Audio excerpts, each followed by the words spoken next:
शुक्लांबरधरं विष्णुं शशिवर्णं चतुर्भुजं प्रसन्नवदनं ध्यायेत् सर्वविघ्नोपशान्तये अगजानन पद्मार्कं गजाननमहर्निशम् अनेकदन्तं भक्तानां एकदन्तमुपास्महे। गुरुर्ब्रह्मा गुरुर्विष्णु गुरुर्देवो महेश्वरः गुरुस्साक्षात् परब्रह्म तस्मै श्रीगुरुवे नमः। सदाशिवसमारम्भां शङ्कराचार्यमध्यमाम् अस्मदाचार्यपर्यन्तां वन्दे गुरुपरम्पराम्। सशङ्खचक्रं सकरीटकुण्डलं सपीतवस्त्रं सरसीरुहेक्षणं सहारवक्षस्थलशोभिकौस्तुभं नमामि विष्णुं शिरसा चतुर्भुजं। छायायां पारिजातस्य हेमसिंहासनोपरि आसीनमम्बुदस्याममायताक्षमलङ्कृतं चन्द्राननं चतुर्बाहुं श्रीवत्साङ्कितवक्षसं रुक्मिणी सत्यभामाभ्यां सहितं कृष्णमाश्रयेत्। श्रीकृष्णपरमात्मने नमो नमः। श्रीगुरुभ्यो नमो नमः। మనం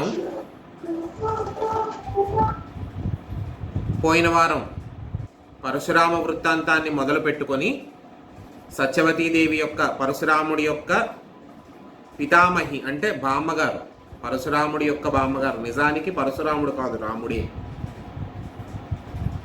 భృగు మహర్షి కొడుకైనటువంటి భృగు మహర్షి కొడుకైనటువంటి రుచీకుడు గాది మహారాజు కూతురైనటువంటి సకల సౌందర్య రాశి అయినటువంటి సత్యవతీదేవిని చూసి మోహించి ఆమెకి కన్యాశుల్కం సమర్పించి మరీ వివాహం చేసుకుంటాడు. 1000 అశ్వాలను, కుడి ఎడమ చెవి నల్లగా ఉన్నటువంటి తెల్లటి అశ్వాలు, అంటే ఒళ్ళంతా తెల్లగా ఎడమ చెవి మాత్రం నల్లగా ఉండేటటువంటి అశ్వాలను వరుణుడిని అడిగి సంపాదించుకొని వరుణుడి దగ్గర సంపాదించుకొని వాటిని కన్యాశుల్కంగా సమర్పించి సత్యవతీదేవిని వివాహం చేసుకుంటాడు రుచీకుడు. అలాగే రుచీకుడి సాంసారిక జీవితం మొదలవుతుంది. భృగు మహర్షి వరాల వలన సత్యవతీదేవికి సంతాన యోగం కలిగేలాగా ఆయన ఒక పాయస పాత్రను ఇస్తాడు. అదే సమయంలో సత్యవతీదేవి అడుగుతుంది, నా తండ్రి అయినటువంటి గాది మహారాజుకు కూడా పుత్ర సంతానం లేదు, కొడుకులు లేరు మామగారు అని చెప్పి అడిగితే ఆవిడకు కూడా ధార్మికమైనటువంటి కోరిక కాబట్టి నీ తండ్రికి కూడా పుత్ర సంతానం కలుగుతుంది అని చెప్పి సంకల్పించి ఈవిడకి ఆ గాది మహారాజు భార్యకి అంటే సత్యవతీదేవి తల్లికి కూడా సంకల్పించి మంత్రించినటువంటి పాయస పాత్రలను ఇస్తాడు. కానీ అక్కడ ఏం జరుగుతుందంటే రుచీకుడి భార్య అయినటువంటి సత్యవతీదేవికి బ్రహ్మ తేజస్సు బ్రాహ్మణ తేజస్సు ఉండేటటువంటి పాయస పాత్రను సంకల్పించి ఇస్తాడు. అలాగే గాది మహారాజు భార్యకి ఇచ్చేటప్పుడు క్షాత్రధర్మము క్షాత్ర తేజస్సు వీరము ఉండేటటువంటి పాయసాన్ని సంకల్పించి మంత్రించి ఇస్తాడు. కానీ మామగారికి చేసేటటువంటి సపర్యల హడావిడిలో ఏం చేస్తుందంటే ఈ అమ్మాయి మర్చిపోతుంది.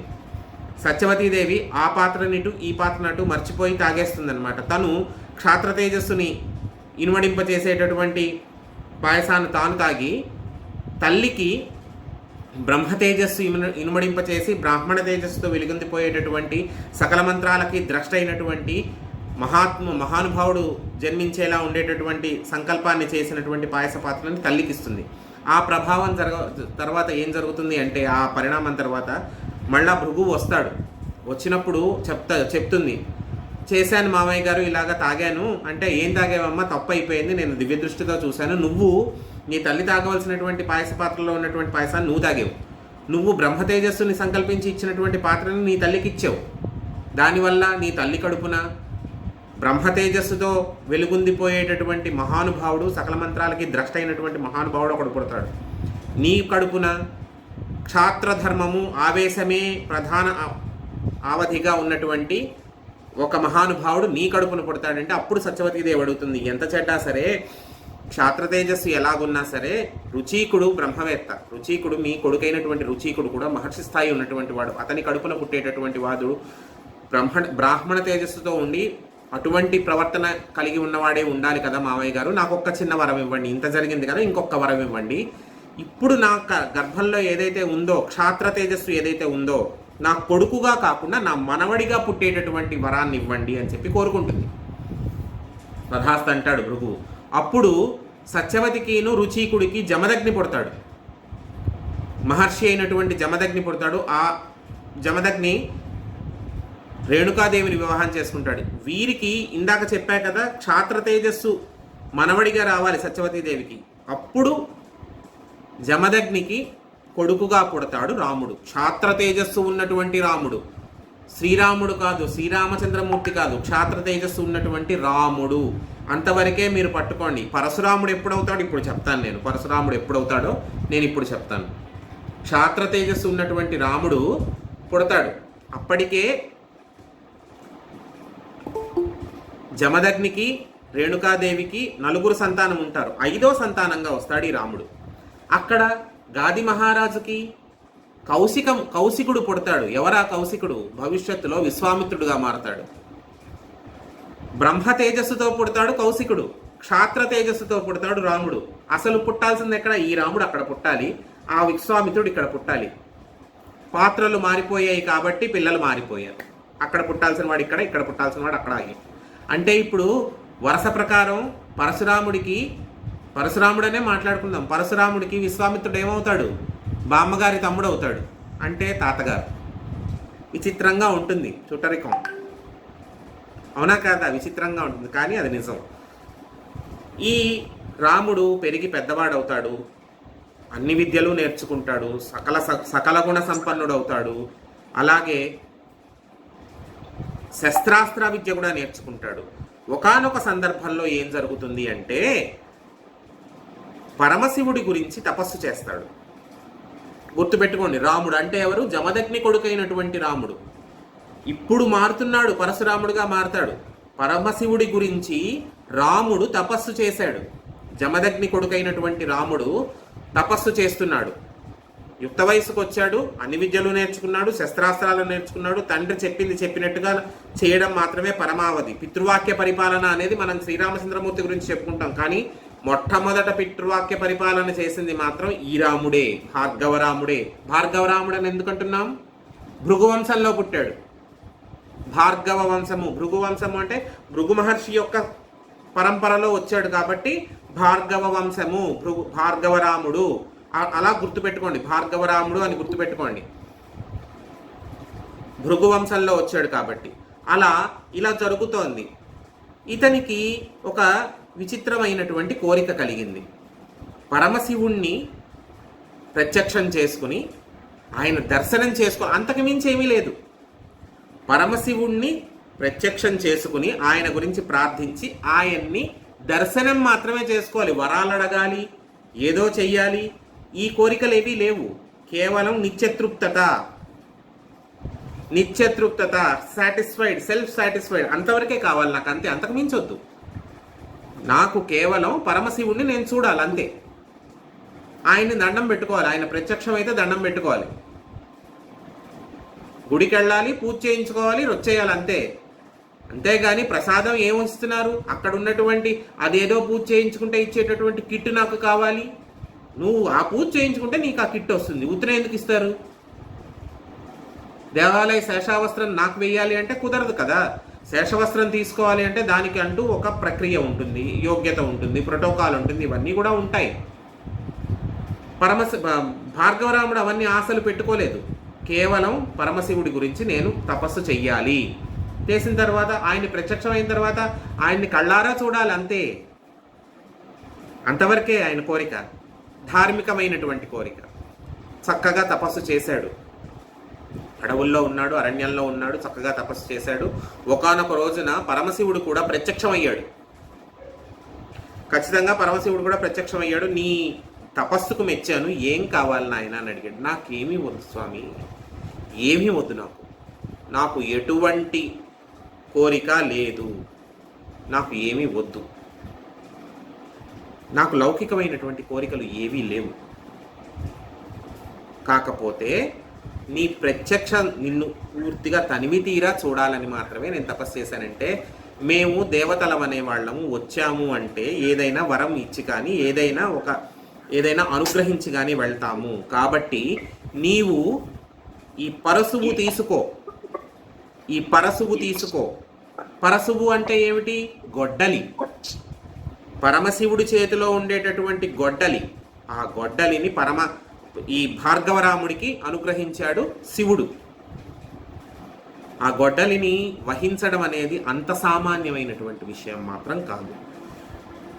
ఆ గొడ్డలి ఇస్తూనే ఏమన్నాడంటే, నా యొక్క తేజస్సు నీలో ప్రవహిస్తుంది, నా యొక్క ఆవేశం. ఈ గొడ్డలికి ఉన్నటువంటి లక్షణం ఏంటంటే, ఒకసారి ఎత్తితే శాత్రవ సంహారం చేయకుండా దిగదు ఈ గొడ్డలి. శాత్రవ సంహారము చేయకుండా ఈ గొడ్డలి దిగదు.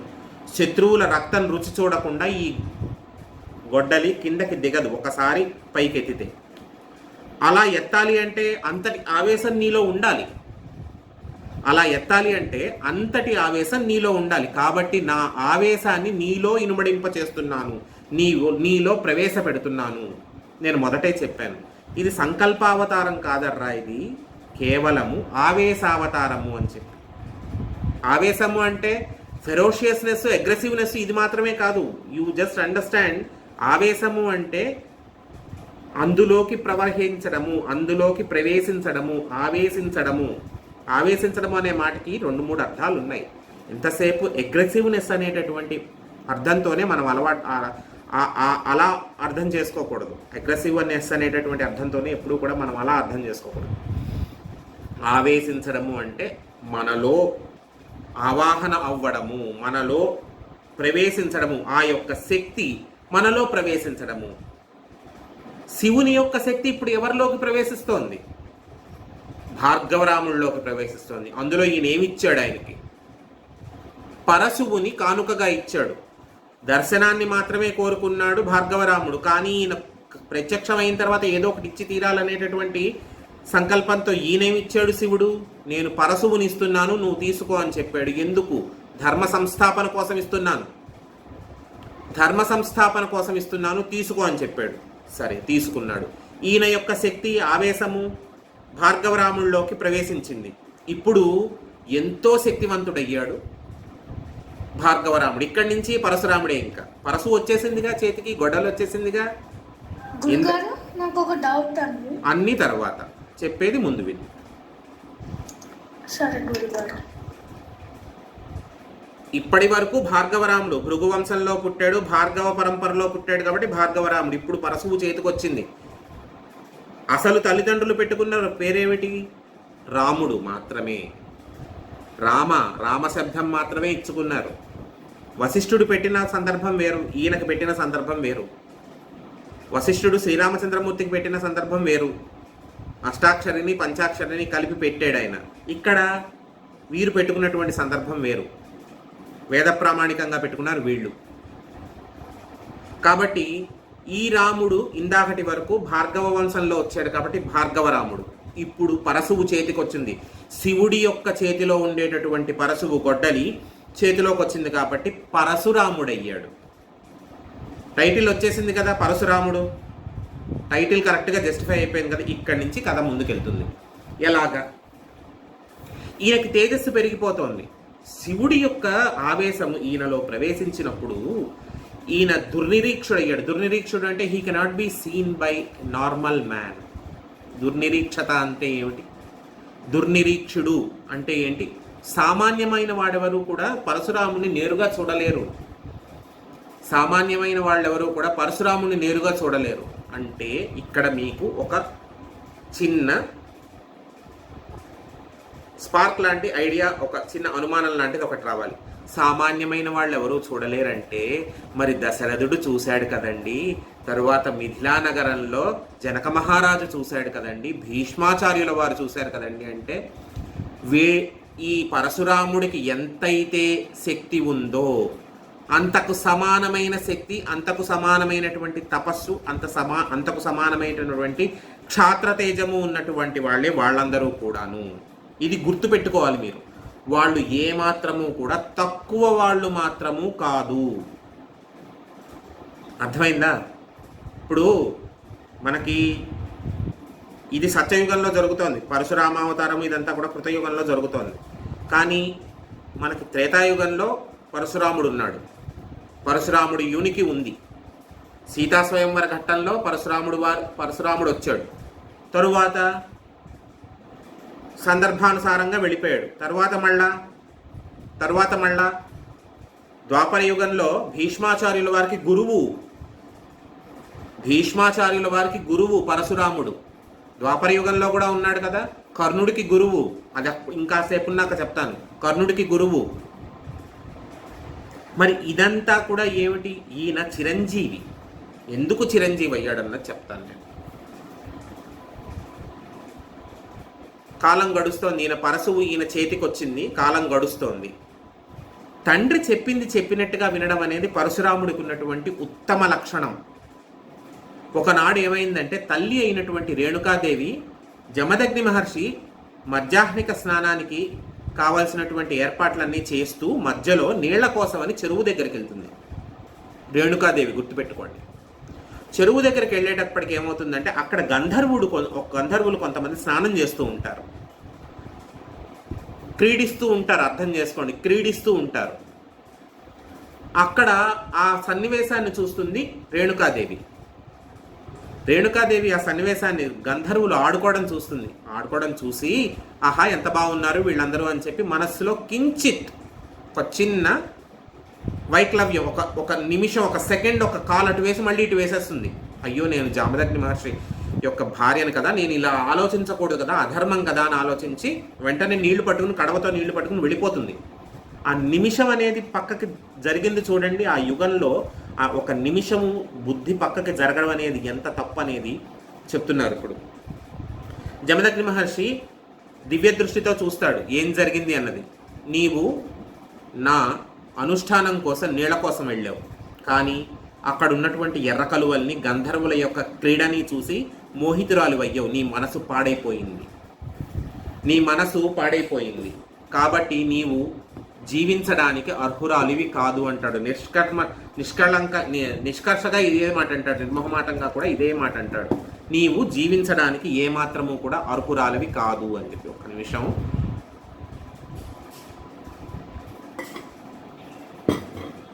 జీవించడానికి ఏమాత్రము కూడా అర్హురాలివి కాదు అంటాడు. మరి ఎలాగా? ప్రాయశ్చిత్తం చేసుకోవాలి. భర్త చెప్పింది తూచా తప్పకుండా వినింది రేణుకాదేవి. అవును, జేను జీవించడానికి అర్హురాలిని కాదు, ఏం చెయ్యమంటారు అంటే, అంతకుముందే నలుగురిని కన్నారని చెప్పా కదా, పరశురాముడి కన్నా ముందే నలుగురు పుట్టారు, జమదగ్నికిను రేణుకాదేవికి. ఆ నలుగురిని అడుగుతాడు, మీ తల్లిని చంపేయండి అని చెప్పి. నలుగురు కూడా మాతృహత్య మహాపాపం మేము చెయ్యము అని చెప్తారు. ఆ నలుగురిని కూడా శపిస్తాడు. అంటే ఇదేమన్నా ఒక గేమా? నువ్వు నా మాట వెళ్ళదు, చిన్నపిల్లలాట, నువ్వు నా మాట వెళ్ళదు, నీ జట్టు పేచ్ అని చెప్పాను వెళ్ళిపోవడానికి లేదు కదా. శపించేయడం ఏమిటి అంటే అప్పటికి ఉన్నటువంటి వ్యగ్రత అటువంటిది. కానీ ఎంత కరుణాహృదయుడో నెక్స్ట్ చూడుదురు. కానీ ఆఖరి కొడుకైనటువంటి పరశురాముడిని కూడా అడుగుతాడు, నీ తల్లి తప్పు చేసింది, మనస్సులో వైక్లవ్యం ఏర్పడింది, పరిశుద్ధురాలు కావాలి కాబట్టి చంపే అంటాడు. చేతిలో ఉన్న గొడ్డలతో ఒకే ఒక్క వేటు వేస్తాడు, అయిపోయింది, చచ్చిపోతుంది, తల తెగి పడిపోతుంది, చనిపోతుంది. ఆహా నీవు ఇంత పితృవాక్య పరిపాలకుడివి కదా, నీకేం వరం కావాలో కోరుకో అంటాడు జమదగ్ని పరశురాముడిని చూసి. అప్పుడు పరశురాముడు కోరుకుంటాడు, ముందు నా తల్లి నాకు తిరిగి కావాలి, ఆవిడ్ని బ్రతికించు. తండ్రి నీవు ఇంత శక్తి సామర్థ్యాలు ఉన్నటువంటి వాడివి కాబట్టి నీ మాట నేను చెప్పిన వెంటనే విన్నాను. నీకు మనిషి చనిపోతే బ్రతికించగల శక్తి నీకుంది కాబట్టి నా తల్లిని ముందు నువ్వు బ్రతికించు. అలాగే మా అన్నలని నువ్వు శపించావు కదా, అందరూ కూడా మానుల్లో పడుండండి అని చెప్పి మా అన్నలందరూ కూడా తేజోవంతులు అవ్వాలి, మళ్ళీ మానవ శరీరాల్లోకి వచ్చేయాలి. నా అన్నలు నలుగురు కూడా అందరూ కూడా మళ్ళీ మామూలు వాళ్ళు అయిపోవాలి, నా తల్లి బ్రతకాలి అంటే తథాస్తు అంటాడు. ఇంకొక వరం కోరుకోమని తండ్రే అంటాడు. నీకు స్వార్థం లేకుండా తల్లిని బ్రతికించమన్నావు, అన్నల్ని బ్రతికించమన్నావు, అన్నలకి తేజస్సుని తేజోవంతుల్ని చేయమన్నావు, మానవ శరీరాలు మళ్ళీ మామూలుగా చేసేయమన్నావు, ఇచ్చేశాను. కానీ నీకంటూ నువ్వేం కోరుకున్నావు? నీకంటూ నువ్వు కోరుకో అంటే నేను చిరంజీవిని కావాలని కోరుకుంటాడు. నేను చిరంజీవిని కావాలి. సప్త చిరంజీవుల్లో పరశురాముడు కూడా ఒకడు. ఎప్పటికీ ఇప్పటికీ ఎప్పటికీ జీవించే వాళ్ళలో పరశురాముడు కూడా ఉన్నాడు.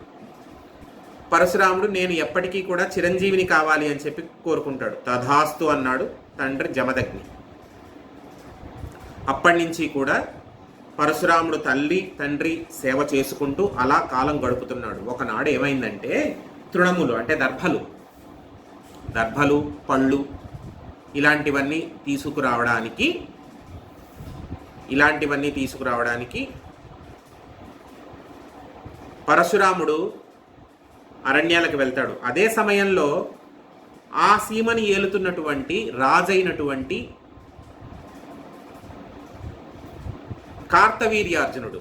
కొంచెం ఒక బిట్ కన్ఫ్యూజన్గా ఉంటుంది, కొంచెం జాగ్రత్తగా వినండి. ఆ సీమని ఏలుతున్నటువంటి, ఆ ప్రదేశాన్ని ఏలుతున్నటువంటి కార్తవీర్యార్జునుడు అరణ్యానికి వేటకొస్తాడు. వేట ముగుస్తుంది. దాహంతో వెతుక్కుంటూ వెళ్తాడు కార్తవీర్యార్జునుడు. కార్తవీర్యార్జునుడికి ఒక విచిత్రమైనటువంటి వరం ఉంటుంది. అతని ప్రసక్తి ఎక్కడెక్కడ నీకు కనిపిస్తుంది అంటే మనందరికీను దేవీ భాగవతంలో కనిపిస్తుంది, దత్త చరిత్రలో కనిపిస్తుంది కార్తవీర్యార్జునుడి యొక్క ప్రస్తావన. అలాగే రామాయణం ఉత్తరకాండలో కనిపిస్తుంది. ఇవన్నీ రిఫర్ చేసి చెప్తున్నాను నేను. కాబట్టి ఈ కార్తవీర్యార్జునుడి నుంచి ఒక్క నిమిషం తెలుసుకుందాం మనం. ఈ కార్తవీర్యార్జునుడు ఎటువంటి వాడంటే మహాబల సంపన్నుడు, పరమ గర్విష్టి. అలా అని చెడ్డవాడు మాత్రం కాదు. గర్వమే ముంచేసింది. గర్వమే చావు వరకు తీసుకొచ్చి పెట్టింది. ఎందుకు అలా అయ్యింది చెప్తాను. కార్తవీర్యార్జునుడికి 1000 చేతులు, సహస్ర భుజములు ఉన్నటువంటి వాడు కార్తవీర్యార్జునుడు. ఇటుపక్కన 500 చేతులు, ఇటుపక్కన 500 చేతులు ఉన్నటువంటి వాడు కార్తవీర్యార్జునుడు. అటువంటి శక్తివంతుడు ఏం జరిగిందంటే ఒకానొక రోజున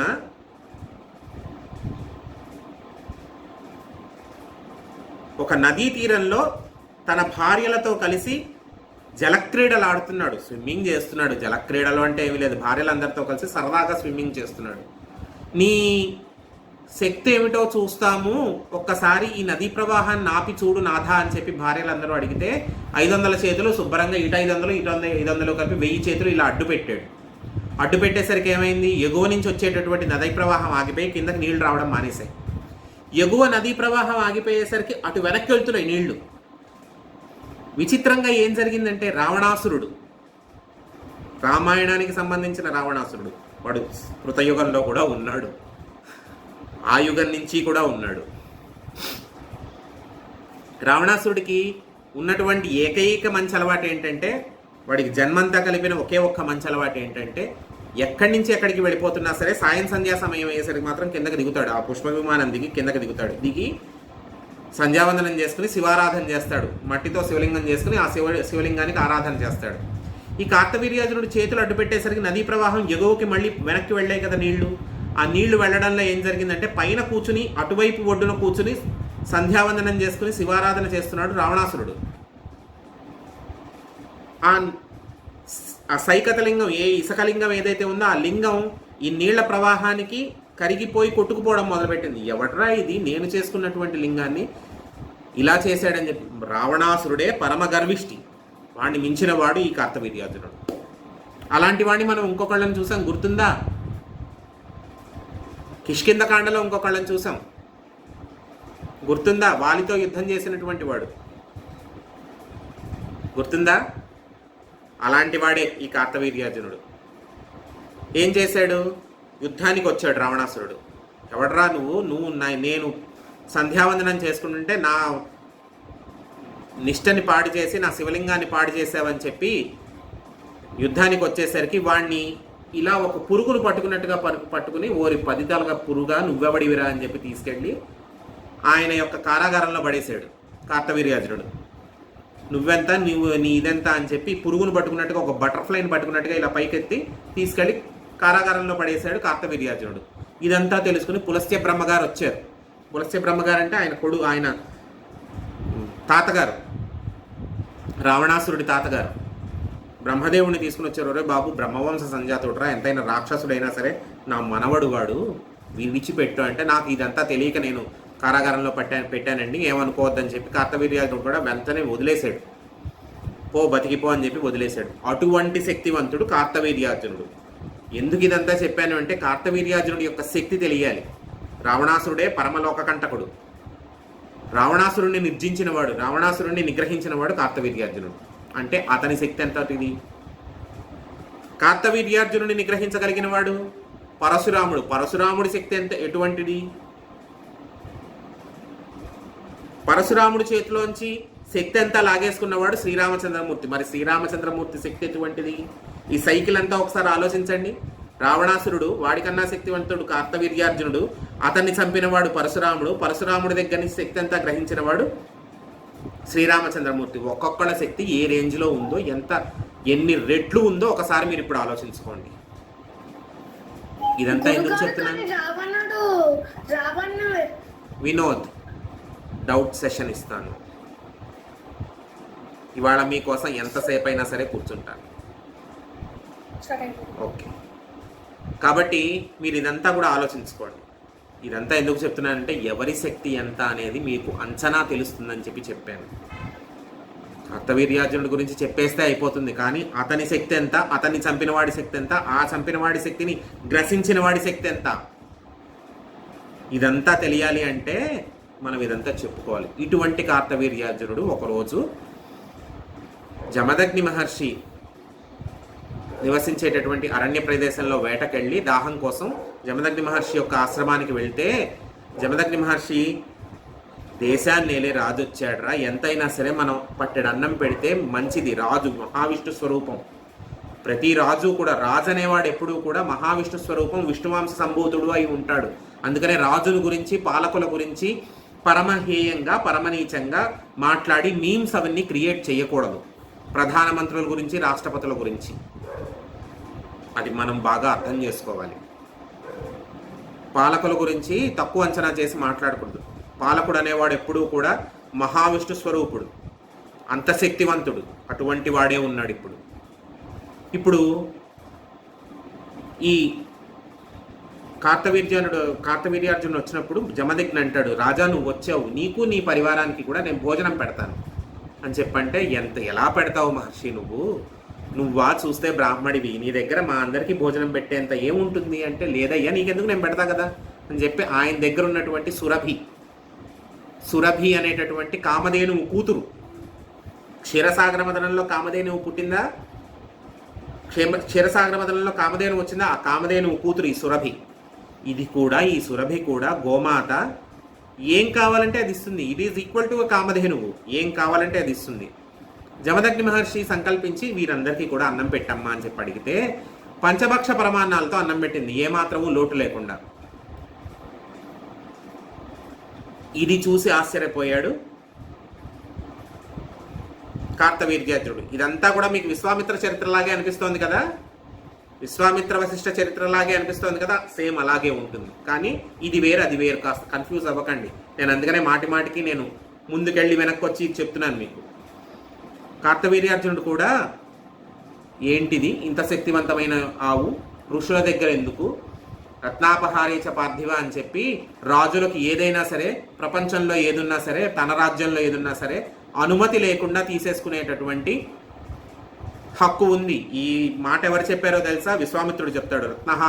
రత్నహారీచ పార్థివ అంటే ఏదైనా సరే అడగకుండా కూడా తీసేసుకోవచ్చు, రాజుకి ఆ హక్కు ఉంది అని చెప్పంటే వద్దంటాడు జమదగ్ని. ఇది కేవలం మా యాగాల కోసం ఉన్నదయ్యా, ఏదో నువ్వు వచ్చావు, అతిథిగా వచ్చావు, దేశాన్ని నేలే రాజువి, నిన్ను విష్ణు స్వరూపంగా కొలిచేటటువంటి మానవులం మేము, నీ పాలనలో ఉండేటటువంటి వాళ్ళం, నీకు పట్టెడు అన్నం పెట్టడం మా బాధ్యతగా మేము పెట్టామయ్యా అంటే వినలేదు, తీసుకుపోయాడు. తీసుకుపోవడం కూడా ఎంత దారుణంగా తీసుకెళ్ళాడంటే లాక్కెళ్ళాడు. పోనీ దూడని తీసుకెళ్ళాడా? లేదు, తల్లిని మాత్రమే తీసుకెళ్ళాడు, సురభిని మాత్రమే తీసుకెళ్ళాడు. సురభి దూడని తీసుకెళ్ళలేదు. అది ఎంత పాపం! ఆవుని హింసించడం, ఆవుని బాధ పెట్టడం అనేది దేశానికి ఎంత నష్టాన్ని కలగజేస్తుంది, ఎంత క్షామం తాండవిస్తుంది అనేది మనం అర్థం చేసుకోవాలి. ఆవుని కష్టపెట్టినంత, ఆవుని హింసించినంత పాపం ఇంక ఏదీ లేదు. ఆ పాపం ఎటువంటి పాపాన్ని వేస్తారో తెలుసా? ఆవుని హింసిస్తే గరుడ పురాణంలో ఉందని చెప్పి చాగంటి కోటేశ్వరరావు గారు, గురువు గారును, గరికపాటి వారు కూడా చెప్పారు ఒకసారి. ఆవుని హింసిస్తే వేసేటటువంటి పాపం యతిపురుష నింద, యతుల్ని కాలితో తన్నినంత పాపం వేస్తారు. ఇంకా అది జరిగితే ఇంకా మనం ఉండక్కర్లేదు. యతులు అంటే ఎవరు? సన్యాసాశ్రమంలో ఉన్నవారు. సన్యాసాశ్రమంలో ఉన్న వారిని నిందించి, తిట్టి, దుర్భాషలాడి, ఆఖరికి ఒళ్ళు మరిచిపోయి, ఒళ్ళు కొవ్వెక్కి కాలితో తంతే ఏ పాపం పడుతుందో, ఆవుని హింసిస్తే ఆ పాపం పడుతుంది. కాబట్టి యతిపురుష నింద అనేది ఎటువంటి మహాపాతకమో ఒకసారి ఆలోచించుకోండి. గో హింస ఎంత పాపమో ఇంకొకసారి ఆలోచించు. నేను ఎందుకు ఇన్నిసార్లు నొక్కి వక్కాణించి చెప్తున్నాను అంటే, still I'm taking time and making you very much clear. మీకు అర్థం అవ్వాలి, గోహింస చెయ్యకూడదు. You may be consuming non vegetarian, మీలో చాలామంది నాన్ వెజిటేరియన్ తినే అలవాటు ఉన్నటువంటి వాళ్ళు ఉండవచ్చు. అది మీ వర్ణాశ్రమ ధర్మము, తప్పు కాదు, తిని తీరాలి. కానీ గోమాంసము మాత్రము నిషిద్ధము, తినకూడదు, ఈ జన్మలో ముట్టుకోకూడదు. అది గుర్తుపెట్టుకోవాలి, అది మీ ఒంట్లో జీర్ణమైపోవాలి ఆ విషయం. ఎందుకు?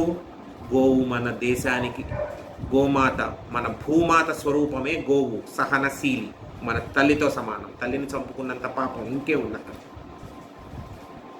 యు మే బీ మాంసాహారము నిషిద్ధం కాదు, మాంసాహారము మీ వర్ణాశ్రమ ధర్మాల ప్రకారం తిని తీరాలి. తినకూడని వాళ్ళు ముట్టుకోవడానికి కూడా వీల్లేదు.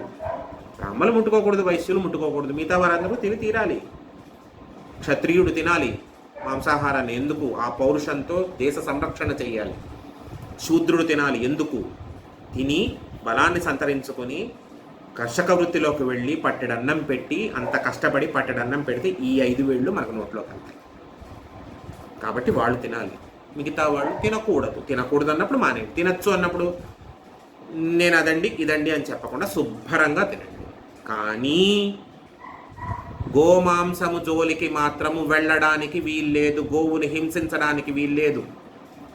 గోవుని హింసించినంత కాలము దేశానికి పట్టినటువంటి దరిద్రము, దేశానికి పట్టినటువంటి క్షామము, మన గ్రహములు ఏవి కూడా మనకి అనుకూలించవు.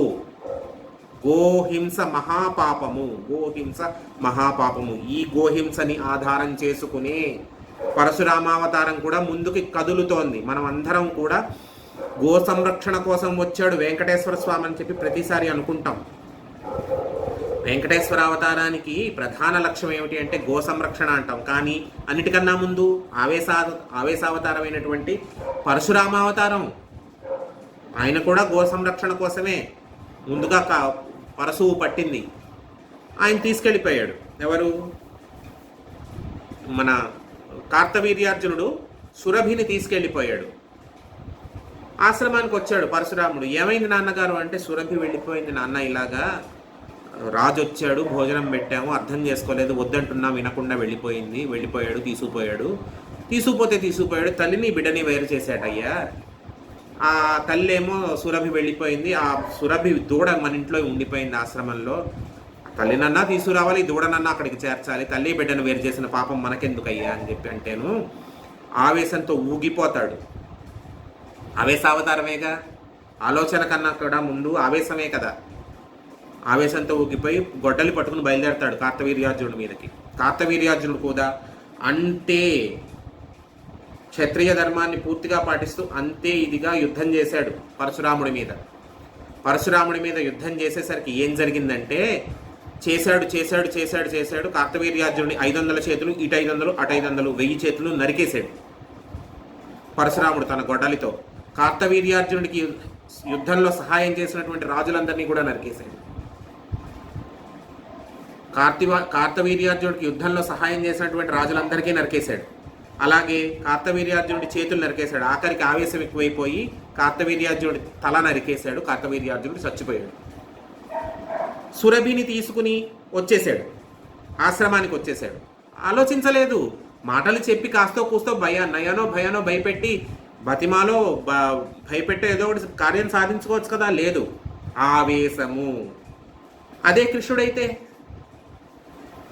కృష్ణుడైతే అవసరమైతే హింస, లేకపోతే మాయ, లేకపోతే రాయభారము, లేకపోతే మాట, సామధాన భేద దండోపాయాలన్నీ ఉపయోగిస్తాడు కృష్ణుడు. పరశురాముడు ఆవేశము, ఆలోచన లేదు. చెప్పచ్చు, నాయన తప్పురా నువ్వు చేస్తున్నదని చెప్పచ్చు, కానీ చెప్పలేదు. గొడ్డలిచ్చుకుని ఒకటే మాట, ఒకటే దెబ్బ, అయిపోయింది, అక్కడితో ఫినిష్ మ్యాటర్, కథం. మనం అనుకుంటాం కదా మామూలుగా. అటువంటి వాడు పరశురాముడు. అలా జరిగేసరికి తండ్రి దగ్గరికి తీసుకొచ్చి ఇదిగో సురభి అంటే, ఎవరో ఎలా తీసుకొచ్చావు నాన్న దీన్ని అంటే, నన్ను నిగ్రహించాలని చూశారు, నేను దండించాను. ఏం దండించావు? ఎలా దండించావంటే, చేతులు నరికేశాను, మాట వినలేదు, మనిషిని చంపేశాను అన్నాడు. తప్పురా, విష్ణు స్వరూపము రాజంటే. చాలా తప్పు చేసావు నాయన, నువ్వు చాలా తప్పు నువ్వు చేసినది, కాబట్టి ఏనాడు కూడా ఇలాంటి తప్పులు చెయ్యకు. విష్ణు స్వరూపమైనటువంటి రాజుని హింసించినందుకు గాను నీవు విష్ణువు కోసం తపస్సు చెయ్యి అని చెప్తాడు. దీనికి ఒక నేపథ్యం కూడా ఉంది, అదేంటో మీకు చెప్తాను. ఒక్క నిమిషం అలానే అందరూ ఆన్లైన్ ఉండండి, ఫైల్ ట్రాన్స్ఫర్ చేసుకుని చెప్పేస్తాను, సరేనా? ఒక్క నిమిషం. విష్ణు స్వరూపమైనటువంటి రాజుని చంపేసినటువంటి కారణానికి తండ్రి సలహా మీద ఏం జరుగుతుందంటే, పరశురాముడికి తండ్రి చెప్తాడు, విష్ణువంశ సంభూతుడు, విష్ణువంశగా కొలుస్తారు రాజుని, కాబట్టి నువ్వు రాజును చంపిన పాపానికి ప్రాయశ్చిత్తం చేసుకుని తపస్సు చెయ్యి అని చెప్తాడు. కానీ ఈయనకేంటి, ఒక కోరిక మిగిలిపోయింది. నేను శివుడి గురించి తపస్సు చేశాను, శివ సాక్షాత్కారం చేసుకున్నాను, శివ సాక్షాత్కారం చేసుకుంటే శివుడు ప్రత్యక్షమయ్యి నాకు పరశువు కూడా ఇచ్చాడు, ఈయన్ని చూశాను కాబట్టి ఆయన్ని కూడా చూస్తే బాగుంటుంది కదా, విష్ణువుని కూడా చూస్తే బాగుంటుంది కదా, అంతే, కేవలం దర్శనం చేసుకోవాలి. ఇంకొకటి ఏంటి, ఈయన భృగువు కోవలోకి వచ్చి మహర్షి స్థాయికి ఎదిగిపోయాడు, భార్గవ మహర్షి అనేటువంటి స్థాయికి ఎదిగిపోయాడు. భృగు మహర్షి అంటే భృగు మహర్షి, జమదగ్ని అంటే జమదగ్ని మహర్షి, భార్గవ మహర్షి అంటే ఎవరు? పరశురాముడు. గుర్తుపెట్టుకోండి అందరూ, పరశురాముడిని భార్గవరాముడు అంటారు, పరశురాముడు అంటారు, భార్గవ మహర్షి అంటారు. ఎందుకు? భార్గవుడి కోవలోకి వచ్చాడు, భృగువు యొక్క వంశపు కోవలోకి వచ్చాడు కాబట్టి భార్గవ మహర్షి. ఈ మహర్షి స్థాయికి ఎదిగిపోయేసరికి ఏంటంటే కాస్తో కూస్తో కొంచెం దివ్యజ్ఞానము దివ్య దృష్టి ఉంటుంది. పోను రోజుల్లో విష్ణువు కొన్ని అవతారాలు తీసుకుని కృష్ణావతారంలో కూడా కనిపిస్తాడు, ఎన్నో లీలలు చేస్తాట. ఆ కృష్ణ స్వరూపాన్ని ముందుగానే చూడాలనుంది నాకు అని అనుకున్నాడు. దివ్య దృష్టితో ఆలోచించి ఇలా అనుకున్నాడు, నాకు కృష్ణావతారాన్ని ముందుగానే చూడాలనుంది అని చెప్పి. కానీ అది జరగాలంటే ఇంకా 2 యుగాలు వెళ్ళాలి, త్రేతాయుగం అవ్వాలి, ద్వాపరయుగం రావాలి, కానీ ముందుగానే చూడాలనుకున్నాడు. సరే, విష్ణువు కోసం తపస్సు చేయమని చెప్పాడు కదా తండ్రి, జమదగ్ని విష్ణువు కోసం తపస్సు చేయమని చెప్పాడు కదా, మొదలు పెట్టాడు తపస్సు చేయడం మొదలుపెట్టి హిమాలయ పర్వతాల మీద ఉండి తపస్సు చేస్తుంటే ఒకానొక నదీ ఒకానొక సరోవరం ఒడ్డున కూర్చుని తపస్సు చేస్తున్నాడు. తపస్సు చేసేసరికి ఏమవుతుందంటే, నీకు ఒక 2 జింకలు వస్తాయి. వాటికి ఉన్నటువంటి శక్తి ఏంటి? అవి పూర్వజన్మలో గంధర్వులు. అవి వాటికి ఉన్నటువంటి శక్తి ఏంటి? మానవ గాత్రంతో మాట్లాడగలవు, మనుషులు మాట్లాడినట్టుగా మాట్లాడగలవు ఆ జింకలు.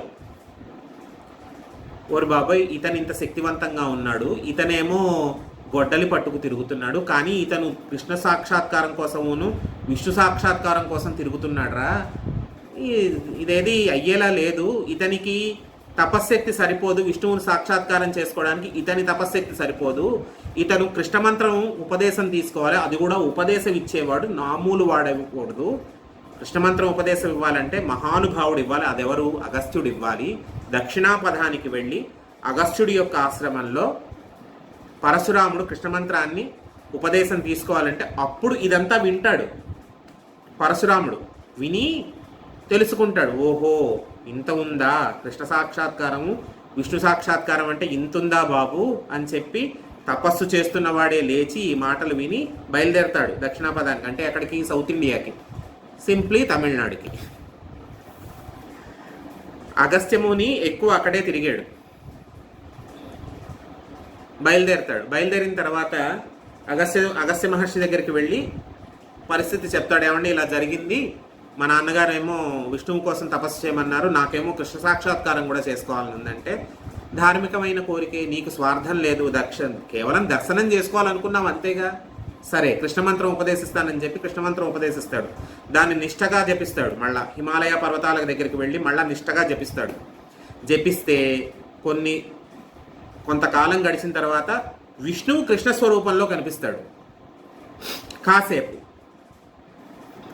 వచ్చేటటువంటి రోజుల్లో ద్వాపరయుగంలో నేను ఈ అవతారంలో ఉంటానని చెప్పి కాసేపు కృష్ణ స్వరూపంలో కనిపించి మళ్ళీ విష్ణువుగా మారిపోతాడు. సశంఖ చక్రం సకిరీట కుండలంగా మారిపోతాడు. శంఖచక్రాలు, గద, హస్తము ఇవన్నీ ఉండగా మారిపోతాడు. మారిపోయి, నీవు నీ తండ్రి చెప్పిన ప్రకారం తపస్సు చేసావు, నేను ప్రత్యక్షమయ్యాను, నేను ఏదోటి ఇవ్వాలి ఇప్పుడు నీకు వరాలు వద్దంటే కుదరదబ్బాయి. ప్రతిసారి దేవతలం కనిపించామంటే వరం ఇచ్చి తీరాలి. నేను నీకు ఇప్పుడు ఏదో ఒకటి ఇవ్వాలి. కాబట్టి శివుడు నీకు పరశు ఇచ్చాడు, నేను కూడా నీకు ఒక ధనువునిస్తున్నాను అని చెప్పి విష్ణు చాపాన్ని ఇచ్చాడు. విష్ణు చాపాన్ని ఇచ్చాడు. గుర్తుపెట్టుకోండి, శాంగము కాదు అది. శాంగము కాదు. నేను పోయిన వారం చెప్పాను, శాంగము వేరు, విష్ణు చాపము వేరు. శాంగము కాదు, విష్ణు చాపాన్ని ఇచ్చాడు. ఇస్తూ చెప్పాడు, ఇది వహించాలంటే చాలా శక్తి ఉండాలి నాయన, మామూలు శక్తివంతుడు కాదు. నువ్వు శివుడిచ్చినటువంటి పరశువును పట్టుకోవడానికే చాలా శక్తి ఉండాలి. ఆ శక్తి ఆయనే నీలో ఆవేశించాడు. ఇది పట్టుకోవాలంటే నీ శక్తి సరిపోదు, కాబట్టి నా శక్తి నీలో ఆవేశిస్తుందని చెప్పాడు.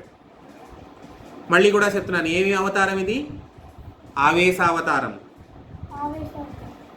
కాబట్టి విష్ణువు యొక్క శక్తి కూడా ఆవేశిస్తుంది. కాబట్టి పరిపూర్ణమైనటువంటి విష్ణు స్వరూపంగా మారుతున్నాడు. ఇప్పుడు పరిపూర్ణమైనటువంటి విష్ణు స్వరూపంగా దశావతారాల్లో 6వ క్రమంలా మారుతున్నాడు. సంకల్పం వల్ల వచ్చినవాడు కాదు పరశురాముడు, ఆవేశిస్తే అవతారంగా మారినవాడు. కాబట్టి ఆ శక్తిని ఇస్తున్నాను. ఈ శక్తి నీ దగ్గర నుంచి ఎప్పుడు లాగేయాలో కూడా నాకు తెలుసు. ఒకానొక సందర్భం వస్తుంది, ఆ సందర్భంలో లాగాల్సిన పద్ధతిలో ఈ శక్తి నీ దగ్గర నుంచి లాగేస్తాం. ఎవరికి వెళ్తుందో అప్పుడు చూదువు గాని అని చెప్పి చెప్తాడు. విష్ణుశాపాన్ని ఇస్తాడు. తన యొక్క శక్తిని ఆయనలో ఆవేశింపజేస్తాడంటే ఏంటి? ఆయనలో ప్రవేశపెడతాడు. ఇప్పుడు డబుల్ శక్తివంతుడు అవుతాడు, ద్విగుణీకృతమైనటువంటి శక్తివంతుడు అవుతాడు పరశురాముడు. ఎందుకు? శివశక్తి ఉంది, శివుడి ఆయుధము ఉంది, విష్ణు శక్తి ఉంది, విష్ణువు ఇచ్చిన చాపము ఉంది. పట్టుకునేవాడు లేడు ఇప్పుడు పరశురాముడిని భూమండలం మీద. పరశురాముడి శక్తిని తట్టుకునేవాడు, పరశురాముడి యొక్క తేజస్సుని తట్టుకునేవాడు భూమండలం మీద లేడు. ఈ మాట అనడానికి నేను ఏమాత్రము కూడా జంకడం లేదు. ఇదం బ్రాహ్మ్యం ఇదం క్షాత్రం. బ్రహ్మ తేజస్సుతో ఉన్నవాడే క్షత్రియ తేజస్సుతో వెలుగిపోతున్నాడు, సకల శక్తివంతుడయ్యాడు. సరే, విష్ణు సాక్షాత్కారం అయిపోయింది, తన కోరిక తీరింది, కృష్ణ స్వరూపాన్ని కూడా చూశాడు. ఇప్పుడు వెనక్కి బయలుదేరాడు మళ్ళా ఆశ్రమానికి. వెళ్ళేసరికి ఏం జరిగిందంటే, కార్తవీర్యార్జునుడి కొడుకులు తండ్రిని చంపేసినటువంటి పగ పెట్టేసుకున్నారు. ఈయన ఆశ్రమానికి వెళ్ళాడు, తండ్రికి చెప్పాడు, బాబు నేను ఇలాగా మీరు చెప్పినట్టుగా నేను చక్కగా తపస్సు చేశాను, విష్ణువు సాక్షాత్కరించాడు, నాకు ఇవన్నీ ఇచ్చాడని చెప్పి. మళ్ళీ మామూలే, దర్భలు తీసుకురావడానికి, కందమూలాలు అవన్నీ తీసుకురావడానికి ఎంత శక్తివంతుడైనా తండ్రి ముందు మాత్రం సామాన్యుడిగా ప్రవర్తించాడు. దర్భలు కందమూలాలు ఇవన్నీ సమకూరుస్తున్నాడు తండ్రికి. తండ్రి కూడా తపస్సు చేసుకుంటున్నాడు. సన్యాసాశ్రమ ధర్మాన్ని, ఋష్యాశ్రమ ధర్మాన్ని పాటిస్తున్నారు అందరూ కూడాను. ఒకానొక సందర్భంలో ఏం జరిగిందంటే, ఒకానొక రోజున కార్తవీర్యార్జునుడి కొడుకులు పరశురాముడు ఆశ్రమంలో లేనటువంటి సమయం చూసుకుని కార్తవీర్యార్జునుడి కొడుకులు వచ్చి జమదగ్ని మీద పడి దాడి చేసి జమదగ్ని మహర్షిని తల నరికి చంపేస్తారు. చంపితే జమదగ్ని మహర్షిని చంపితే సూచకంగా ఏం జరుగుతుందంటే, పరశురాముడికి ఎడంకన్ను అదురుతుంది. మగవాడికి ఎడంకన్ను అదిరితే అశుభం. పరశురాముడికి ఎడంకన్ను అదురుతుంది. దానికి తగ్గట్టుగానే భర్త యొక్క కళేబరం మీద పడి రేణుకాదేవి, అంటే జమదగ్ని మహర్షి భార్య అయినటువంటి రేణుకాదేవి, అంటే పరశురాముడి తల్లి అయినటువంటి రేణుకాదేవి 21 సార్లు అరుస్తుంది. పుత్ర పరశురామ, పుత్ర పరశురామ అని చెప్పి 21 సార్లు అరుస్తుంది. లెక్క పెట్టుకోవడానికి వీలుగా అరుస్తుంది. ఖచ్చితంగా అలానే ఉంది. లెక్క పెట్టుకోవడానికి వీలుగా అరుస్తుంది రేణుకాదేవి. అరిస్తే ఆ మాట వినపడుతుంది, ఆ అరుపు వినపడుతుంది పరశురాముడికి. అరణ్యంలో ఉన్నటువంటి పరశురాముడికి వినపడి పరుగును వచ్చి చూస్తాడు ఏం జరిగిందో. నీ తండ్రిని చంపేశారు కార్తవీర్యార్జునుడి యొక్క కొడుకులు. 21 మార్లు అరిచానంటే ఆవేశంతో ఊగిపోతాడు. ప్రళయకార రుద్రుడిలాగా ఊగిపోతాడు పరశురాముడు. ఎందుకు ప్రళయకార రుద్రుడిలా ఎందుకు ఊగిపోతాడు? రుద్రశక్తి ఆయనలో ఉంది, శివుడి శక్తి ఆయనలో ఉంది. అంతకుముందు మామూలావతారమేం కాదుగా, నరసింహావతారము, వరాహావతారము అవి ఆవేశావతారాలే. క్షణికంగా వచ్చినా సరే ఆవేశావతారాలే కానీ పరమకారుణ్య అవతారాలు, అది వేరే విషయం, తర్వాత మాట్లాడుకుంటాం. ఇంత కలబోతగా ఉన్నటువంటి శక్తి అంతా ఆయనలో ఉంది. ఇప్పుడు ఈవిడ ఎన్నిసార్లు అరిచిందో అన్నిసార్లు దండెత్తాడు, అన్నిసార్లు దండయాత్రలు చేశాడు. క్షత్రియుడు అనేవాడు ప్రతి ఒక్కడిని పట్టుకు చంపేశాడు. క్షత్రియుడు అనేటటువంటి పేరున్న ప్రతి ఒక్కడిని, కార్తవీర్యార్జునుల కొడుకులు ఎంతోమంది, పిల్ల పాప ముసలి ముతక అనేటటువంటి భేదం లేకుండా ప్రతి ఒక్కళ్ళని చంపేశాడు. కొంతమంది ధార్మికులు మాత్రమే మిగిలారు. గుర్తుపెట్టుకోండి, అండర్లైన్ చేసుకోండి. ఈ మాట తర్వాత మాట్లాడతాడు, పరశురాముడే మాట్లాడతాడు. కొంతమంది ధార్మికులు మాత్రమే మిగిలారు. ఎటువంటి ధార్మికులు? ఇక్ష్వాకు వంశపు వాళ్ళు, చంద్రవంశపు వాళ్ళు, మిథిలా వంశపు వాళ్ళు, ఇటువంటి వాళ్ళందరూ మాత్రమే మిగిలారు. ఎందుకంటే వీళ్ళందరూ ప్రాణాలు దక్కించుకోవడం కోసం ఆవుల వెంట, ఆవుల మందల్లో కలిసిపోయి, కాకుల మందల్లో కలిసిపోయి బ్రతికిపోయారు, ప్రాణాలు కాపాడుకున్నారు. పరశురాముడు కూడా చూసి చూడనట్టుగా ఊరుకున్నాడు. ఎందుకంటే ధార్మిక నిష్ఠతో రాజ్య పరిపాలన చేస్తున్నారు కాబట్టి పరశురాముడు కూడా చూసి చూడనట్టుగా ఊరుకున్నాడు. 21 సార్లు దండెత్తి వారందరినీ కూడా సంహరించి, తండ్రికి పితృదేవతలందరికీ కూడా రక్త తర్పణం చేసి 5 చోట్ల తవ్వుతాడు, 5 ఘాట్లు పెడతాడు. అవి 5 చెరువులుగా మారుతాయి. వాటినే శమంత పంచకము అంటారు. పంచకము అంటే 5. శమంతము అంటే రక్తంతో నిండినటువంటి ఏర్లు, అందుకనే శమంత పంచకము అంటారు. 5 చోట్ల పెడతాడు. 5 కురుక్షేత్రంలో 5 చోట్ల ఘాట్లు పెడతాడు. అవి ఆ 5 ఘాట్లు 5 చెరువులుగా మారుతాయి. అవి శమంత పంచకంగా మారింది. తరువాత తండ్రికి, పితరులకి అందరికీ కూడా శ్రాద్ధకర్మ అదంతా చేసిన తరువాత ఇప్పుడు మొత్తం క్షత్రియ జాతి మొత్తం మీద దండయాత్ర చేశాడు. అవునా? దండయాత్ర చేసిన తర్వాత వాళ్ళ పరమైనటువంటి భూమంతా కూడా ఈయన చేతికి వచ్చేసింది. రాజులేని రాజ్యం ఏమవుతుంది? జయించిన వాడి చేతికి వస్తుంది. 2 రాజులు కొట్టుకుంటే ఏమవుతుంది? ఒక రాజు ఓడిపోతాడు, గెలిచిన రాజు చేతిలోకి ఆ రాజు, ఓడిపోయిన రాజు యొక్క రాజ్యం కూడా వస్తుంది. ఇక్కడ ఏం జరిగింది? పరశురాముడు మొత్తం క్షత్రియ జాతి లేకుండా చేసేసాడు కదా. అది ఎవరో కొద్దో గొప్ప 10 మంది మిగిలారు. వాళ్ళ సంగతి తర్వాత. ఇప్పుడు మిగిలిన భూమి అంతా కూడా ఈయన చేతుల్లోకి వచ్చింది. ఈ భూమి నేనేం చేసుకోను, నాకు ఎటువంటి కోరికలు లేవు, నేను పోషించలేను, నా కర్తవ్యం ఇది కాదు, my agenda is not at all this, నేను చెయ్యను. కాబట్టి ఈ భూమినంతటినీ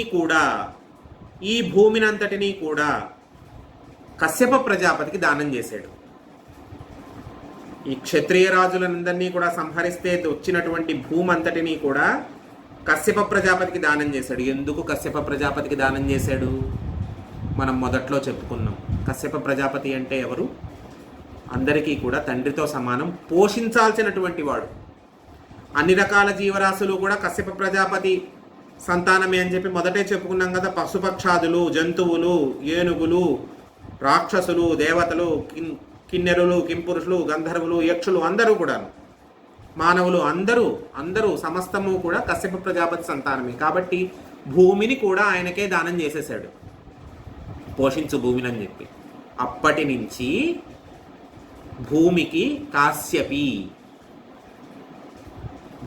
పేరు కాశ్యపి అని చెప్పి.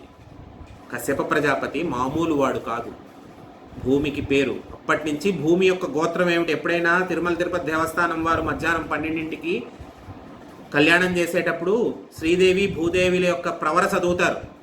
ఓసారి వినండి.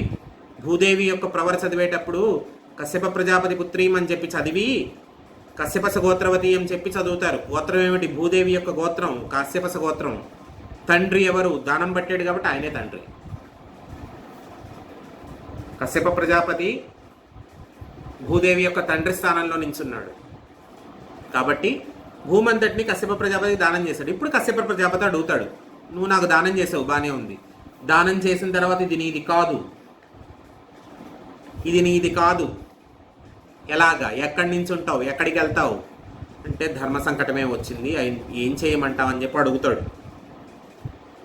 అవును నిజమే, దానం ఇచ్చిన తర్వాత ఇది నాది కాదు, ఈ భూమి మీద నేను నించోకూడదు కదా, కానీ నేను చిరంజీవిని జీవించాలి.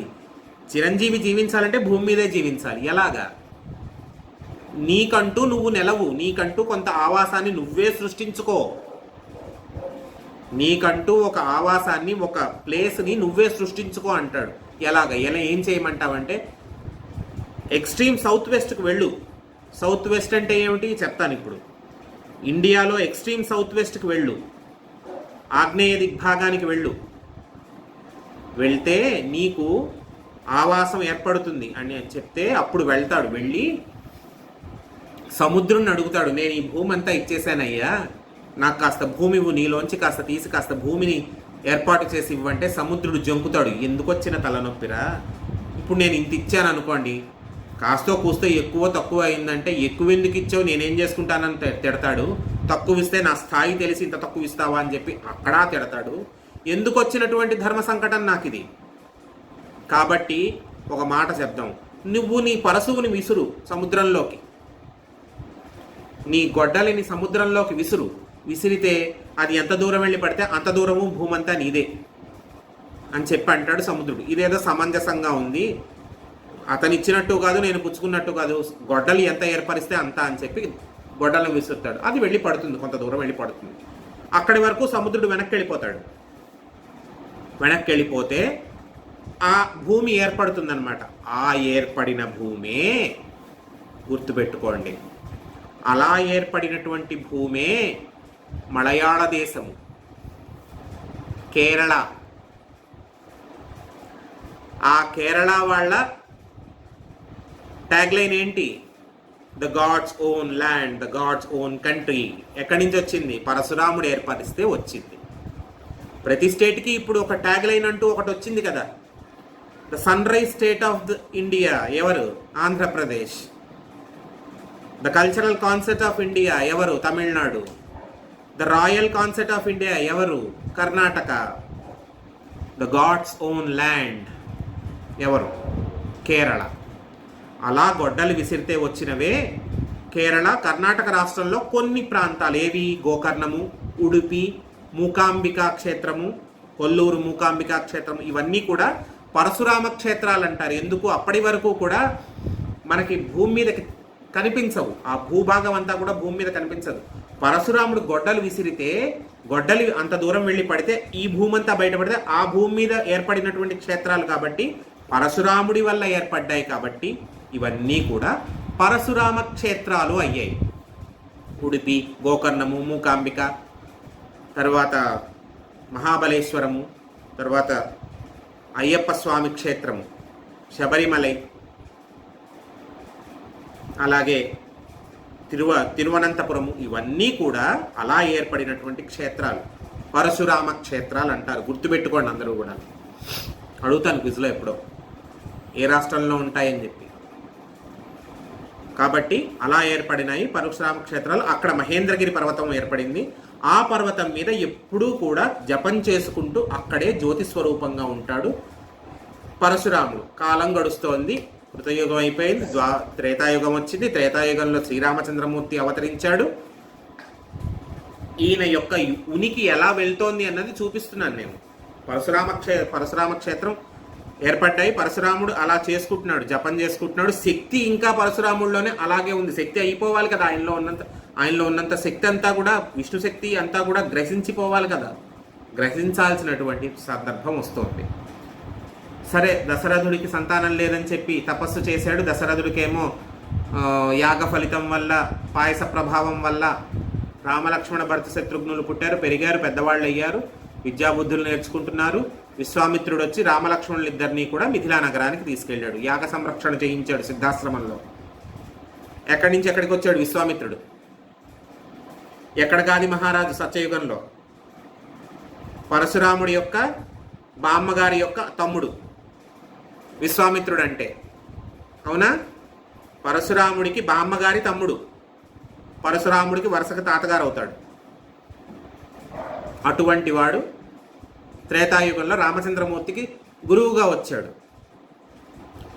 ఇలా నేపథ్యం కలుస్తోంది. ఇక్కడ మిథిలా నగరానికి వెళ్ళారు. సీతా స్వయంవరం అయింది, ధనుర్భంగం అయింది, అంతా జరిగింది, సీతా కళ్యాణం అయింది. అంతా అయిపోయి ఆశీర్వచనం అవుతోంది.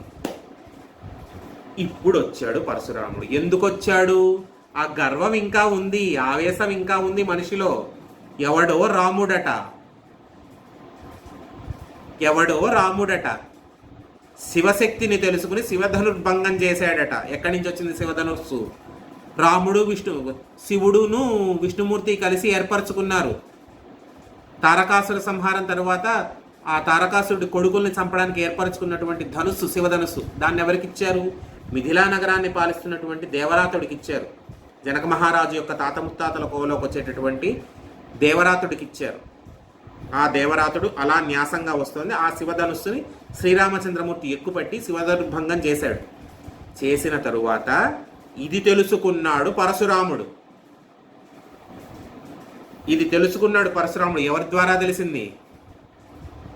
ఎవరి ద్వారా తెలిసింది? మంచో చెడో రావణాసురుడి ద్వారా తెలిసింది. రావణాసురుడు వెళ్ళి పురెక్కిస్తాడు. అక్కడ నువ్వు ఇక్కడ తపస్సు చేసుకుంటూ కూర్చున్నావు, బాగానే ఉంది, అక్కడ శివధనుర్భంగం అయిపోయింది, నువ్వేమో శివుడు నీకు ఆరాధ్య దైవం అంటావు, నీ ఆరాధ్య దైవం యొక్క ధనుస్సును అక్కడ రాముడు అనేవాడు ఎవడో చిన్న పిల్లాడు ఎక్కుపెట్టి విరిచేశాడని చెప్పి రావణాసురుడు వెళ్ళి పురెక్కిస్తాడు. అక్కడ రెచ్చగొడతాడు. ఆవేశంతో ఊగిపోతాడు పరశురాముడు.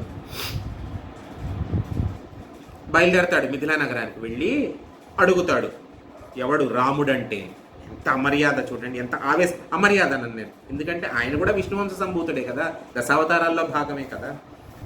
ఎంత గర్వం చూడండి, ఆవేశము అనేటటువంటిది ఎంత స్థాయికి ఉంటుంది అనేది చూడండి.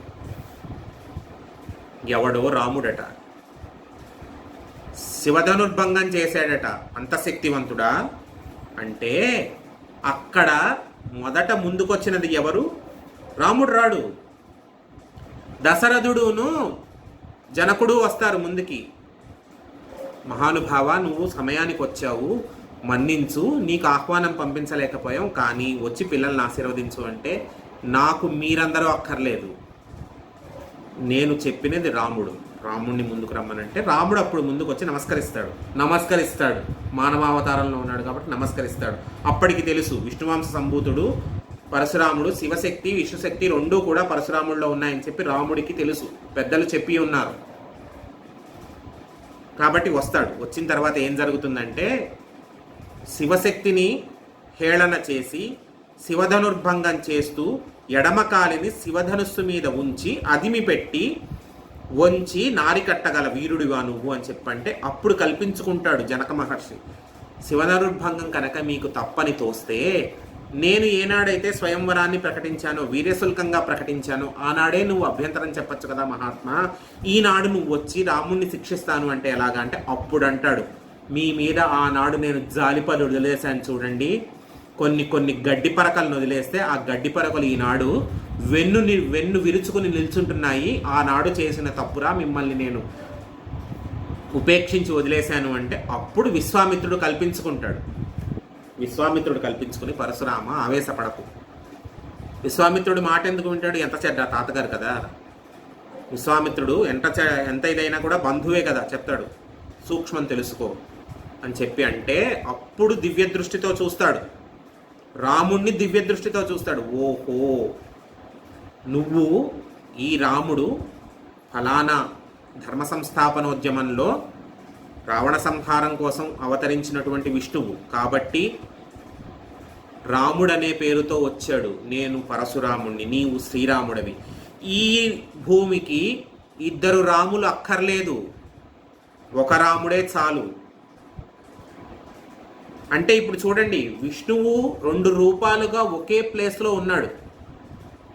2 రూపాలుగా ఒక దీపపు సెమ్మెలో 2 జ్యోతులు ఎలా వెలుగుతాయో అదే మాదిరిగా విష్ణువు 2 అవతారాల్లో ఒకే ప్రదేశంలో ఉన్నాడు, ఒకే చోట ఉన్నాడు.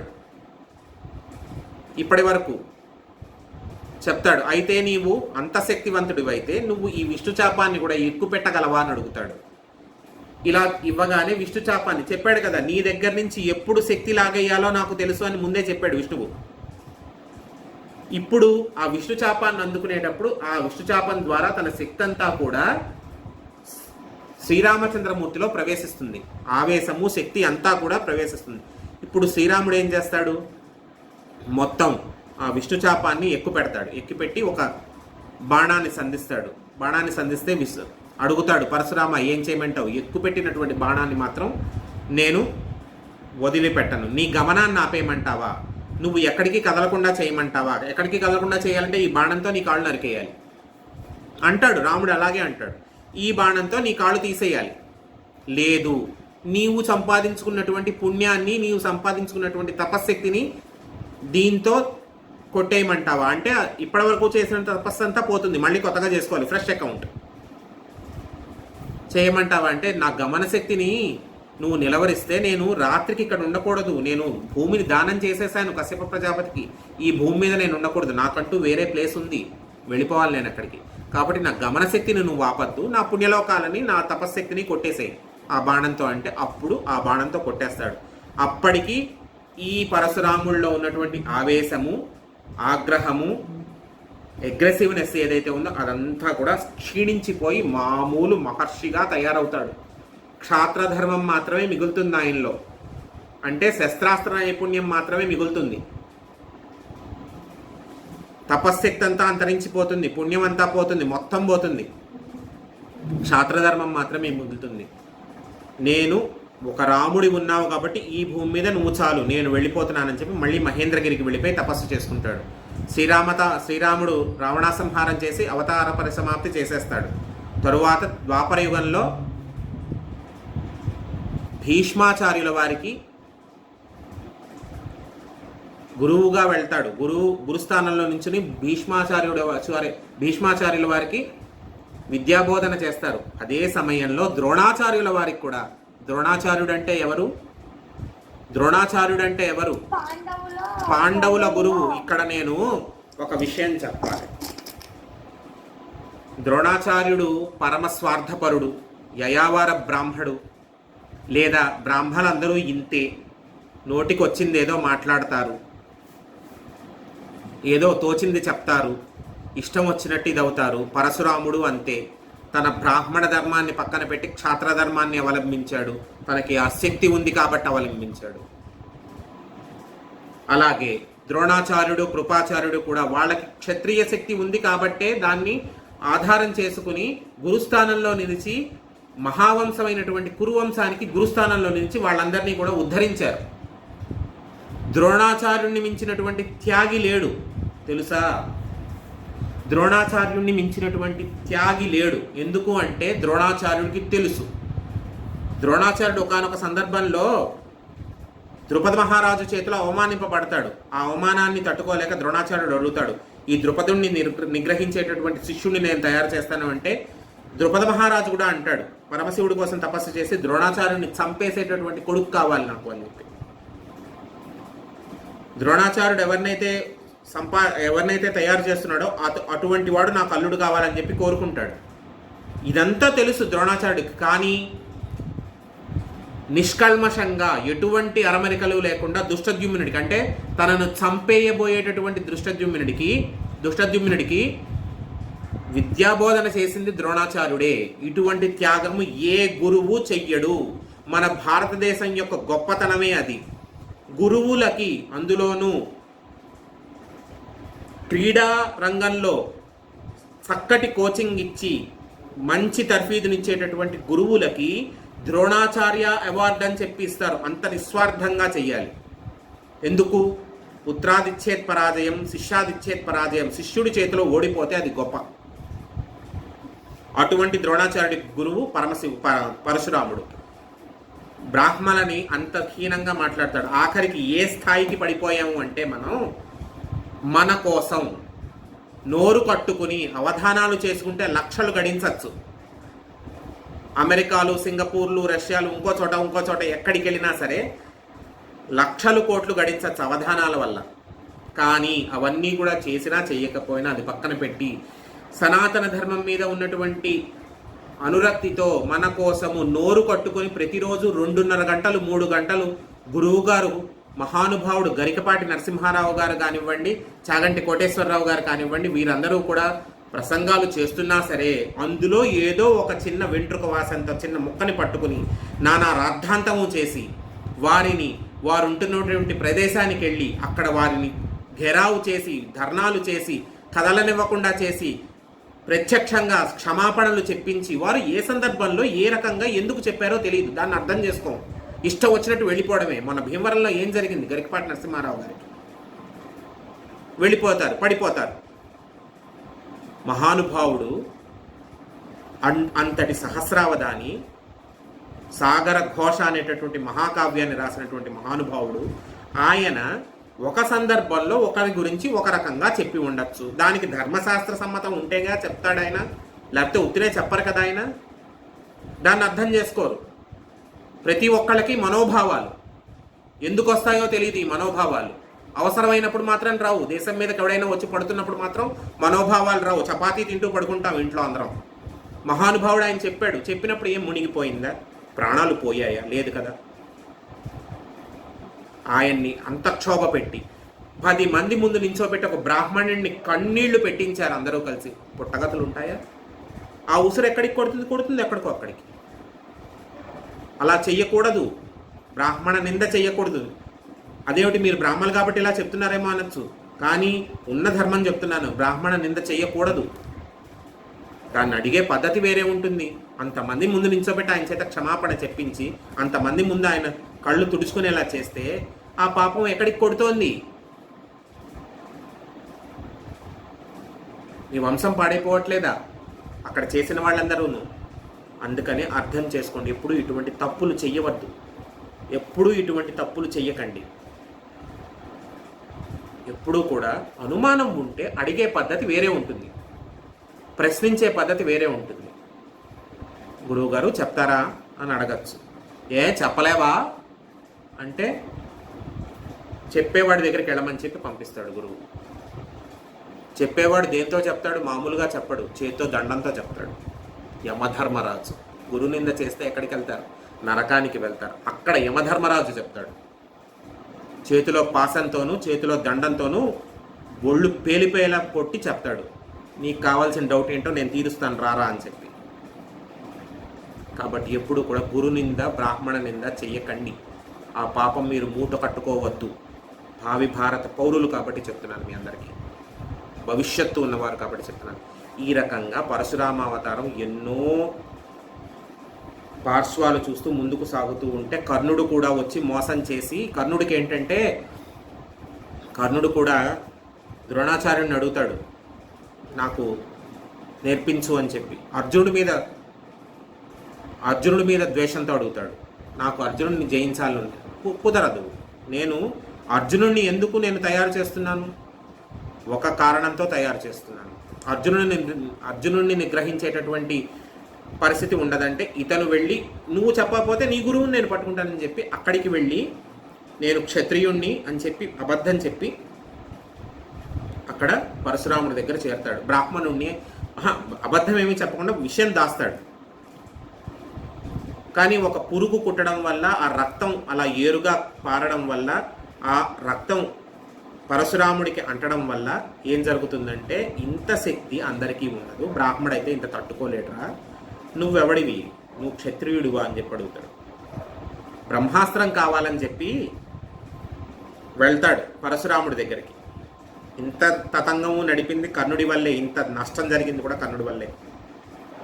బ్రహ్మాస్త్రం కావాలని చెప్పి వెళ్తాడు పరశురాముడి దగ్గరికి. బ్రహ్మాస్త్రాన్ని అనుగ్రహిస్తాడు పరశురాముడు పాపం. భార్గవాస్త్రాన్ని కూడా ఇస్తాడు. ఇచ్చిన తర్వాత ఏం జరుగుతుందంటే ఈ ఉదంతం జరుగుతుంది. ఒక క్రిమి లాంటిది వచ్చి కర్ణుడి యొక్క ఊరు భాగాన్ని అంటే తొడలను తొలిచేయడం మొదలుపెడుతుంది. ఒళ్ళో పడుకున్నటువంటి పరశురాముడు ఏంటిదంతా అని చూసి నువ్వెవరివని అడుగుతాడు. నువ్వు క్షత్రియుడివి కాదు గురువుగారు, నేను క్షత్రియుడిని కాదు, నేను సూతుడిని. నువ్వు అబద్ధం చెప్పి నా దగ్గర నిజం దాచి నువ్వు నన్ను మోసం చేసావు, కాబట్టి నువ్వు మోసం చేసి నేర్చుకున్న విద్య అంతా కూడా నశించిపోతుంది, సమయానికి నీకు గుర్తురాదు అని చెప్పి శపిస్తాడు. శపించడం వల్ల ఏం జరుగుతుందంటే యుద్ధరంగంలో గుర్తురాదు. కానీ దుర్యోధనుడి దగ్గరికి వెళ్ళి ఏం చెప్తాడు, నీకు బ్రహ్మాస్త్రం వచ్చిందా భార్గవాస్త్రం వచ్చిందా అంటే వచ్చిందని చెప్తాడు. కానీ నేను మర్చిపోతానని శపించాడు.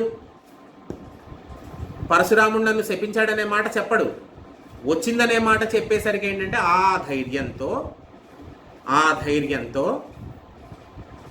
దుర్యోధనుడు కురుక్షేత్రానికి వెళ్తాడు, కురుక్షేత్ర యుద్ధాన్ని తలపెడతాడు. మన కర్మ ఏంటంటే ఇంత మోసము చేశాడు కర్ణుడు, ఇంత మోసం చేశాడు.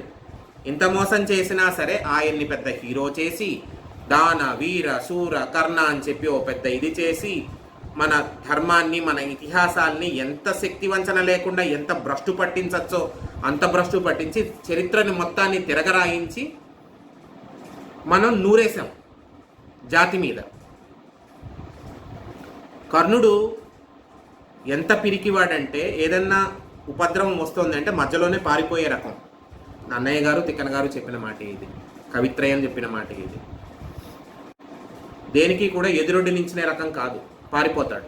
అటువంటి వాడు శూరుడేమిటి? ఆయన మహా అయితే చేసిన దానం కవచకుండలాలు ఇవ్వడం. అటువంటి వాడు దాత ఏమిటి? మోసం చేసి విద్య నేర్చుకున్నాడు. వీరుడేమిటి? ఇంత మోసం చేశాడు. దుష్ట చతుష్టయంలో ఒకడు కర్ణుడు. కాబట్టి పరశురామావతారం అంతవరకు కూడా, పరశురాముడి యొక్క ప్రసక్తి అంతవరకు కూడా మహాభారత యుద్ధానికి నాంది చేసినటువంటి కర్ణుడి వరకు కూడా నడిచింది. మంచి జరిగింది పరశురాముడి విషయంలో, చెడు జరిగింది, అన్ని రకాలు జరుగుతూనే ఉన్నాయి. పరశురాముడు అన్నిటినీ చూస్తూనే ఉన్నాడు, ఈనాటికి చూస్తూనే ఉన్నాడు. జ్యోతి స్వరూపంలో మహేంద్రగిరి పర్వతంలో ఇంకా ఉన్నాడనేటటువంటి నమ్మకం ఈనాటికి మన సనాతన ధర్మం నమ్ముతోంది. మనందరము కూడా నమ్మాలి. ఆ నమ్మకమే సనాతన ధర్మం యొక్క వెన్నుపూస. సనాతన ధర్మానికి వెన్నుపూస కేవలము నమ్మకము, విశ్వాసము. ఇది మీరందరూ కూడా గుర్తెరిగి మసలుకోవాలి. అందుకనే కాస్త కన్ఫ్యూషన్గా ఉన్నా సరే ఈ పరశురామావతారం గురించి ఇంత చెప్పి, ఇవాళ ఏంటంటే నేను చాలా ప్రిపేర్ అయ్యి ఉన్నాను. యాక్చువల్గా I might have cancelled the session. ఇంత టెక్నికల్ ఇష్యూ వచ్చిన తర్వాత 8:30 వరకు నేను తాత్సారం చేయకుండా ఏంటంటే నేను క్యాన్సిల్ చేసేయచ్చు సెషన్ని, రేపు పెట్టుకుందామని చెప్పచ్చు. కానీ కొన్ని పాయింట్స్ అన్నీ కూడా నేను ఇక్కడ రిజిస్టర్ చేసేసుకున్నాను. వాటన్నిటినీ కూడా మీకు ఉన్నది ఉన్నట్టుగా ప్రజెంట్ చేయాలి అని చెప్పి ఎంత లేట్ అయినా సరే మిమ్మల్ని కష్టపెట్టి నేను కూడా అంతే టైం ప్రొలాంగ్ చేసుకుని చెప్పాను. మీ అందరూ కూడా ఓపిక్గా కూర్చున్నందుకు ధన్యవాదాలు. ఇప్పుడు ముందు స్వస్తి చెప్పుకుందాం. స్వస్తి ప్రజాభ్యాం పరిపాలయంతాం న్యాయేన మార్గేణ మహీం మహీసాం గోబ్రాహ్మణేభ్య శుభమస్తు నిత్యం లోకా సమస్తా సుఖినో భవంతు. కాలే వర్షతు పర్జన్య పృథివీ సస్యశాలిని దేశోయం క్షోభరహితో బ్రాహ్మణాः సంతు నిర్భయాः అపుత్రా పుత్రిణः సంతు పుత్రిణः సంతు పౌత్రిణः అనాథ సదనాः సంతు జీవంతు సరదాం సతం లోకాः సమస్తా సుఖినో భవంతు. స్వస్తి.